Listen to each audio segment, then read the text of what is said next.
Hi friends, welcome to my YouTube channel. ಇವತ್ತು ನಾನು ಮೊಳಕೆ ಹೆಸರು ಕಾಳ್ದು ರೆಸಿಪಿ ಮಾಡ್ತಿದ್ದೀನಿ. ತುಂಬ ಚೆನ್ನಾಗಿರುತ್ತೆ.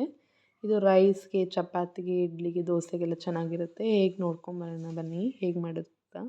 ನಾನು ನೈಟ್ ಚಪಾತಿ ಮಾಡಿದ್ದೆ ಅಲ್ಲ, ಸೊ ಅದಕ್ಕೆ ನಾನು ಕನ್ಸಿಸ್ಟೆನ್ಸಿ ಗಟ್ಟಿಯಾಗಿ ಮಾಡಿಕೊಂಡು ಇದು ರೈಸ್ ಸಹ ಮಾಡ್ಕೊಂಡು ತಿನ್ಬೋದು. ತುಂಬ ಚೆನ್ನಾಗಿರುತ್ತೆ. ಮೊಳಕೆ ಹೆಸರು ಕಾಳು ತುಂಬ ಒಳ್ಳೆಯದು.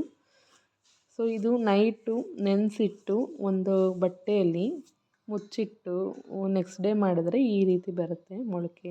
ತುಂಬ ಒಳ್ಳೆಯದು ದೇಹಕ್ಕೆ, ಹೆಲ್ತ್ ಟಿಪ್ಸ್ ಕೂಡ ಇದೆ. ಸೊ ಹಾಗೇನೂ ತಿನ್ಬೋದು ಬೆಳಗ್ಗೆ. ಸೊ ಹೇಗೆ ಮಾಡ್ಕೊಬರೋಣ ಬನ್ನಿ, ಹೇಗೆ ಮಸಾಲೆ ಮಾಡೋದಂತ. ಇದು ಸ್ವಲ್ಪ ಹುಣಸೆಹಣ್ಣು, ಕಾಯಿ, ರೆಡ್ ಚಿಲ್ಲಿ, ಧನಿಯಾ ಸ್ವಲ್ಪ ಅರಿಶಿಣದ ಪುಡಿ. ಈಗ ಆ ಮಸಾಲೆ ಎಲ್ಲ ಫ್ರೈ ಮಾಡ್ಕೊಳ್ಳೋಣ. ಫಸ್ಟು ಮಸಾಲೆ ತಯಾರು ಮಾಡ್ಕೊಳ್ಳೋಣ. ಪ್ಯಾನ್ಗೆ 2 ಟೀ ಸ್ಪೂನ್ ಎಣ್ಣೆ ಹಾಕ್ಕೊಳ್ಳೋಣ. ಅದಕ್ಕೆ ಜೀರಿಗೆ ಧನಿಯಾ ಹಾಕಿ, 2 ಟೀ ಸ್ಪೂನ್ ಧನಿಯಾ ಹಾಕಿ ಅದನ್ನು ಸ್ವಲ್ಪ ಬ್ರೌನ್ ಆಗೋವರೆಗೂ ಫ್ರೈ ಮಾಡ್ಕೊಂಡು, ತುಂಬ ಫ್ರೈ ಮಾಡ್ಕೊಳಕ್ಕೆ ಹೋಗ್ಬೇಡಿ, ಬ್ಲ್ಯಾಕ್ ಆಗಿಬಿಡುತ್ತೆ.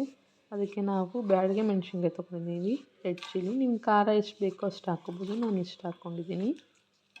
ಸೊ ಈ ರೀತಿ ಫ್ರೈ ಮಾಡೋದ್ರಿಂದ ನಿಮಗೆ ತುಂಬ ಫ್ಲೇವರಾಗೂ ಬರುತ್ತೆ, ತುಂಬ ಚೆನ್ನಾಗಿರುತ್ತೆ. ಹಾಗೆ ಹಾಕ್ಕೊಂಡ್ರೆ ಮಸಾಲೆ ಅಷ್ಟು ಟೇಸ್ಟಿಯಾಗಿ ಬರೋದಿಲ್ಲ.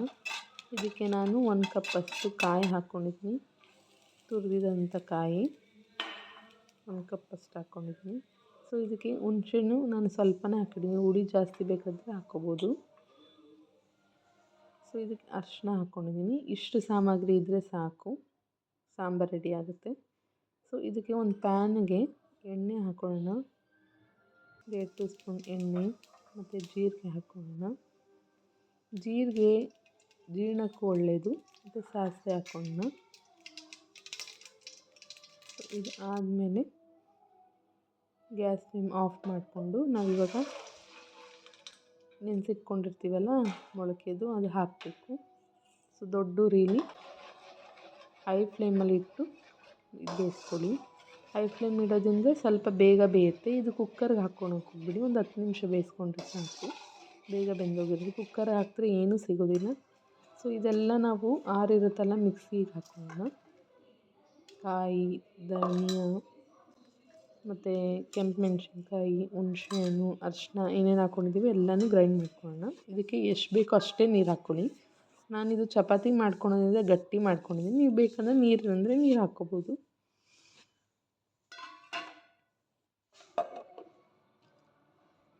ಸೊ ಇದು ನೋಡಿ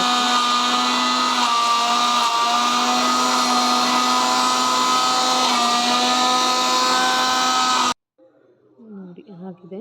ಒಂದು ಸ್ವಲ್ಪ ಗಟ್ಟಿಯಾದರೆ ನೀರು ಹಾಕ್ಕೊಂಡು ಮಿಕ್ಸ್ ಮಾಡ್ಕೊಳ್ಳಿ. ಇದು ಸರಿಯಾಗಿದೆ. ಸೊ ಈ ಕಡೆ ಬನ್ನಿ, ಈ ಕಡೆ ಕುದೀತಾ ಇರುತ್ತಲ್ಲ, ನೋಡಿದೆ ಇದು ಬೆಂದಿದೆಯೋ ಇಲ್ಲ ಅಂತ ಒಂದು ಸ್ವಲ್ಪ ಮುಟ್ಟಿ ಸಹ ನೋಡಿದ್ರೆ ಸಾಕು.